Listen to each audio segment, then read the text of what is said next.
नमस्कार व्यूअर्स, मैं हूं अमीश देवगन और आप देख रहे हैं देश का सबसे लोकप्रिय कार्यक्रम आर पार। न्यूज 18 के स्टूडियो में आपका स्वागत है, पावर्ड बाय विक्रम टी। विपक्ष बार बार यह आरोप लगाता है कि भारतीय जनता पार्टी हिंदू मुस्लिम वाली सियासत करती है, तो आज इस आरोप पर फैक्ट चेक करने वाला दिन है। महाराष्ट्र में एक शहर है मालेगांव, जो कि मुस्लिम बहुल है।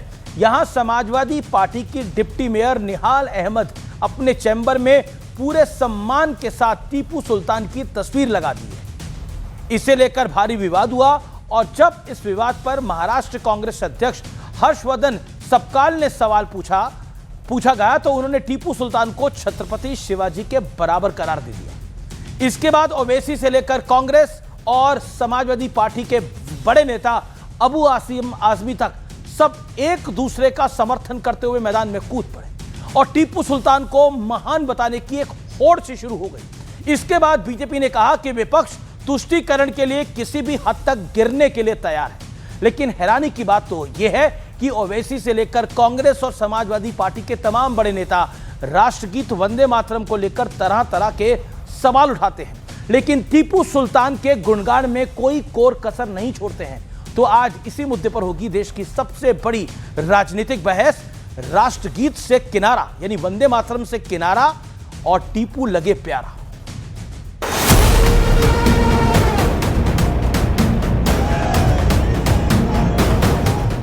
हर्षवर्धन सपकाल, इसको खुद का डीएनए टेस्ट करवाने की जरूरत है। मुंबई शहर के रोड पे कहां पर भी दिखे तो उनको चप्पल से मारने का काम हम सब युवा करेंगे। सियासी तकरार के लिए विवाद का नया चैप्टर तैयार हो चुका है। महाराष्ट्र कांग्रेस अध्यक्ष हर्षवर्धन सपकाल ने बेहद चौंकाने वाला बयान देते हुए 18वीं शताब्दी में मैसूर शासक टीपू सुल्तान को छत्रपति शिवाजी महाराज के बराबर बता दिया। टिपू सुलतान यांनी इंग्रजांच्या विरोधात कुठेतरी लढा पुकारला होता, तर एक शौर्याचं लक्षण म्हणून टिपू सुलतानांना आपण शिवाजी महाराजांच्या समकक्ष बघितलं पाहिजे। टीपू सुल्तान ने भारी संख्या में हिंदुओं का कत्लेआम और धर्म परिवर्तन करवाया। ऐसे में कांग्रेस के बड़े नेता के बयान ने उद्धव गुट को भी सकते में डाल दिया है, लेकिन कांग्रेस कहां पीछे हटने वाली थी। टीपू सुल्तान से इसलिए नफरत करते हैं कि वो सोशल रिफॉर्म किया था। छत्रपति शिवाजी महाराज के साथ किसी की कंपैरिजन नहीं हो, टीपू सुल्तान की तो नहीं, और पाकिस्तान उनको अपना नायक माना। इस मुद्दे पर महाराष्ट्र के सीएम देवेंद्र फडणवीस ने भी कांग्रेस पर तीखा प्रहार किया, जिसके बाद कांग्रेस सफाई देने आई। छत्रपति शिवाजी महाराज की तुलना टीपू सुल्तान के साथ की है, उनको शर्म आनी चाहिए। तो वोटों के लालच में ये कितने भी जूते चाटे, महाराष्ट्र और देश इसको सहन नहीं करेगा। देवेंद्र फडणवीस त्यावेळेसही त्यांनी मला ओळख दाखवली नाही, मात्र काल एकदम। अब जरा मालेगांव की डिप्टी मेयर निहाल अहमद का चैम्बर देखिए, जहां ना छत्रपति शिवाजी महाराज की तस्वीर है, ना बाबा साहेब आम्बेडकर की, ना ही महात्मा गांधी की, ना सरदार पटेल की, लेकिन बैकग्राउंड में वहां आपको टीपू सुल्तान की तस्वीर दिख जाएगी। निहाल अहमद समाजवादी पार्टी की नेता हैं।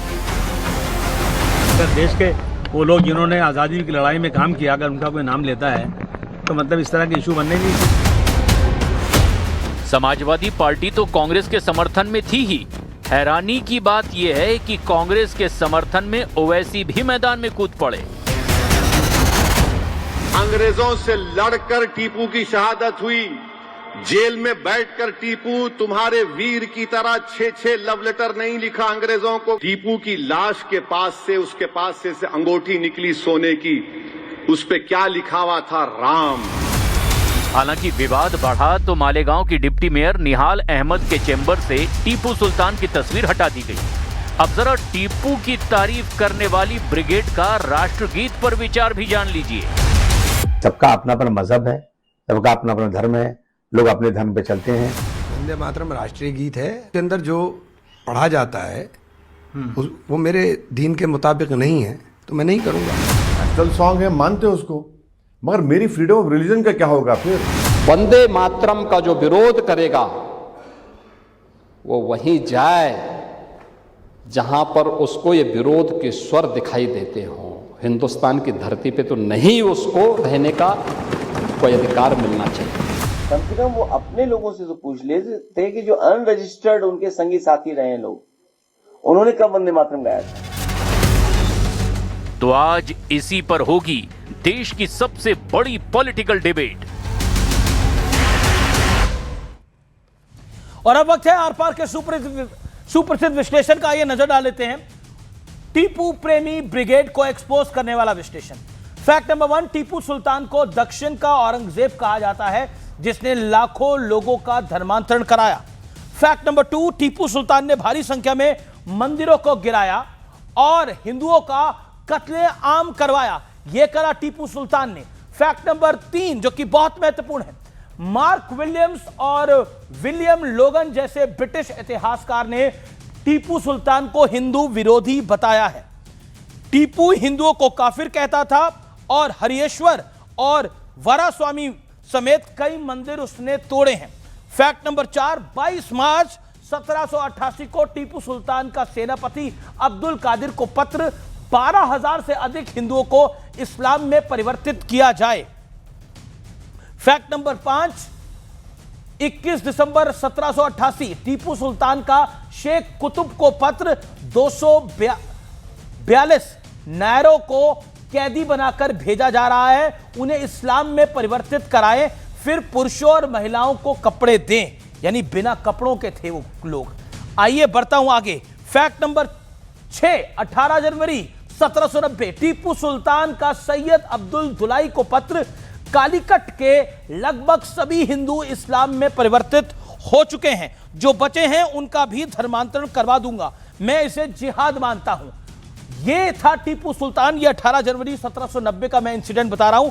अब बड़ा सवाल आज ये है, आज का बड़ा प्रश्न आपके सामने है। राष्ट्रगीत यानी वंदे मातरम से परेशान है और टीपू के गुणगान से विपक्ष को क्या हासिल करना चाहता है।